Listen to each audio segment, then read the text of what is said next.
আড়াই পাড়ায় চার দোকানে বসলে শোনা যায় ইউনিয়ন মেম্বাররা চোর, ইউনিয়ন মেম্বাররা দুর্নীতিবাজ। কিন্তু একবারও কি ভেবেছেন এই ইউনিয়ন মেম্বারকে চোর কিংবা দুর্নীতিবাজ হতে কে সহযোগিতা করেছে? আপনি, আমি। কেননা আমরা সেদিন ওই ইউনিয়ন মেম্বারের থেকে টাকা 500 হোক বা 1000 হোক খেয়ে তারপরে তাকে ভোট দিয়েছি। এখন একজন ইউনিয়ন মেম্বার সে ইলেকশন করতে গেলে তার 15 থেকে 20 লক্ষ টাকার প্রয়োজন হয়, কারণ সেটা সাধারণ জনগণকে দিতে হয়। আর যে জনগণ টাকা খেয়ে ভোট দেয় আর সেই ইউনিয়ন মেম্বার চোর বা দুর্নীতিবাজ হলে তার মূল কারিগর হয়ে দাঁড়ায় ওই এলাকার ওই ইউনিয়নের সাধারণ জনগণ। আপনি টাকাকে প্রাধান্য দিচ্ছেন, দিচ্ছেন না কোনো যোগ্য ব্যক্তিকে।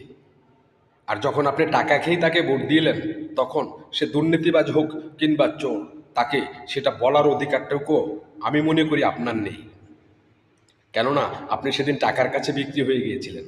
আর এই মেম্বার 15-20 লক্ষ টাকা কোথার থেকে তুলে আনবে? তার সরকারি বেতনটা কত? প্রশ্নটা আপনাদের কাছে।